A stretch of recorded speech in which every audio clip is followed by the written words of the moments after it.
Hello YouTube world, this is your older brother, the Stylurgist is here, and today we have 7 shirt rules that every guy must memorize, and after memorizing them, must follow them.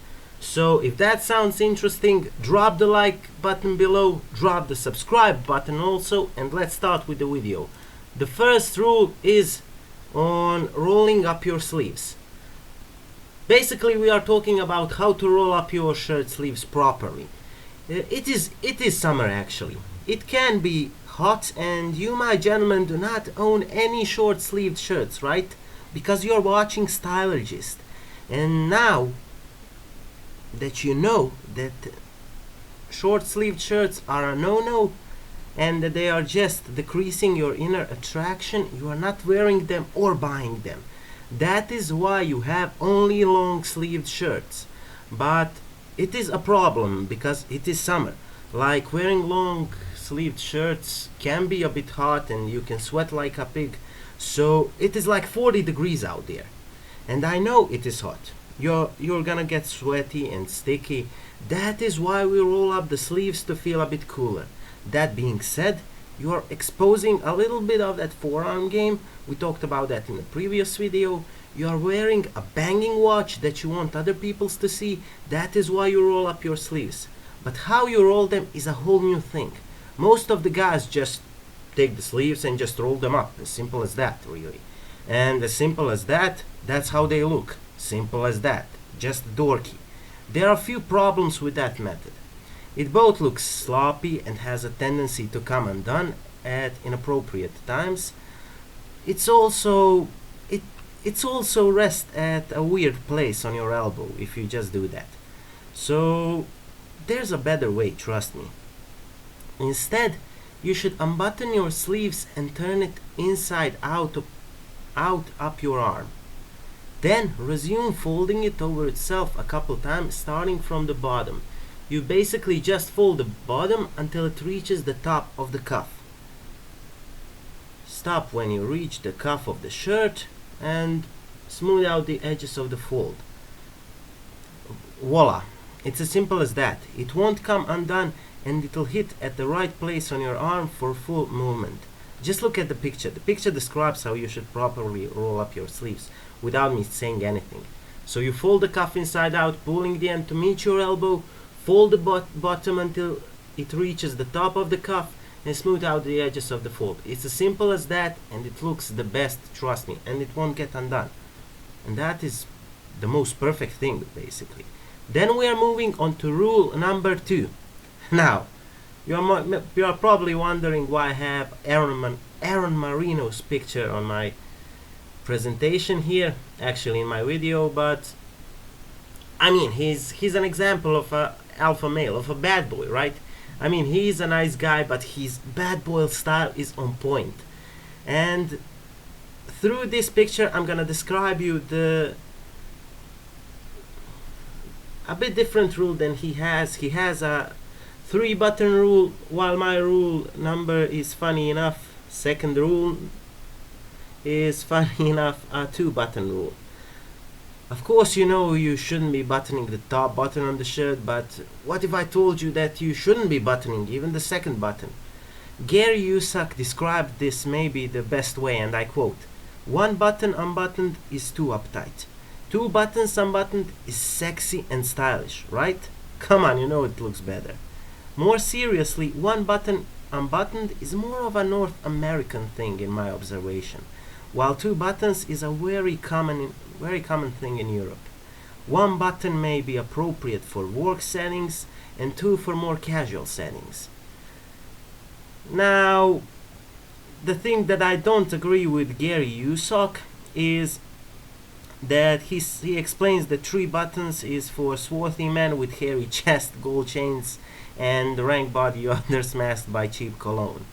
4 buttons is only for gigolos, and any more and you're just a Tom Ford. 3 button is wrong if you ask me, because pretty much you can still rock it and look amazing, but you need to have defined chest muscles. You shouldn't have hair up there, and you should rock a good necklace. but it is something bad boys do. I like to let the 3 buttons open sometimes, and sometimes 3. It really depends on the shirt, whether it's going to good look or bad. But you pretty much always should go 2 buttons open. That is why this is the 2 button rule. My man, and personally my opinion, listen to this man. You are good looking, you are hot, but you are not Tom Ford. Open 2 buttons, and only if you have a proper shirt, defined chest, and no hair up there, you can also go 3 buttons. Now, rule number 3. If it hides your junk, tuck it in. I think I do not need to explain this more than I just did. If it hides your junk, it is too long, and you should tuck it in. This picture pretty much describes what the perfect shirt length would be. Of course, I have some long shirts, but I always tuck them in. So, this upper line, shirt is too short. Below this lower line, shirt is too long. The perfect fit is somewhere in the middle, as you see. Now we are moving on to rule number 3. Actually, it's 4. Pardon me. Now, I'm gonna talk about a bit of a tucking. Since we mentioned the proper tuck, if you're a bit chubbier, don't tuck it in. If you're a bit chubbier, do not anyway buy long shirts that you will tuck, because that way you are bringing focus on your abdomen. If I was you, I would rather go with the shirt that you won't tuck in, because it will give you more freedom and more abdomen room. So the shirt won't be too snugged on your belly, and you will look much better. Unless you are wearing a formal suit, and in that way, no matter how big your abdomen is, you need to tuck in the shirt, and your suit jacket will look 100 times better on you. Now, that being said, the thing that's related with the picture is actually the rule number 5. If you are going to tuck it in, you should know the military tuck. Here is an example of how you should tuck in your shirt. Put your shirt on, button it up, put your pants on, leave them unbuttoned at the top but zip, or button them up. Basically, tuck the front of your shirt in, just the front. Make sure it's flat in the front, as in there is no bunching of the fabric. Take the back of your shirt by the seams and pinch. Take your thumb and drive it into the pinch to create your ducktail again. Take the ducktail and tuck it into your pants. Make sure it's flat as well. Button your top button. Take your thumbs and place them in the front of your pants. Drag them towards the back of your ducktails and tuck the excess fabric underneath the fold you made. Keep up this process until your shirt is to your liking. You will instantly look better, and your shirt will look sharp, on point, and it will be the perfect fit, and you will instantly just look better. Now we are moving on to the rule number 6. Have a perfect gig line. The gig line is the imaginary line that runs straight down the center of your body from your neck to the bottom of your crotch. Everything should line up to it. The buttons on your shirt, your tie, your belt buckle, and the zipper on your pants. It just adds perfect symmetry to your body, and you look amazing. Then we move on to the rule number 7, which is always wear undershirt. Forearm exposure, as I said, is good. Nipple exposure, as I said, is bad. And whenever you are wearing a shirt without an undershirt, there will always be some nipple exposure, and you don't want that. Do you think that's attractive? Hell no. The only thing that others will know is that your nipples are hard as hell, and you won't get any girls with firm nipples. Trust me, I know.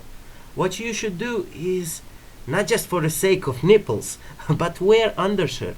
Your undershirt will absorb the sweat your upper body produces, so the sweat won't go directly on the shirt and make it literally fully wet in the summertime. If you usually are wearing a number large, buy a medium undershirt. It will snug you up a bit and make you a bit leaner, and it will fit flawlessly, because last thing you want is to have an undershirt that doesn't snuggle your body. Because if your undershirt is loose, it will push your shirt a bit out, and your shirt will be more loose, and that just is not good for your look. Also, another tip when wearing undershirt is go with a gray one. For example, if you are wearing white shirt and white undershirt, the contrast of the white colors and your tan is probably too high. So it will be pretty much easily noticed that you are wearing an undershirt. And the first thing people will see is your undershirt. They will not be able to focus on your one hell of a shirt. So for this reason, the best colors of undershirts for a white dress shirt are tan, nude, or light gray. Look at your skin tone. How tan or dark is it? Pick a shirt that has the least amount of contrast. If it matches your skin tone, it will become almost invisible under your white shirt. And that would be all for today's video, guys.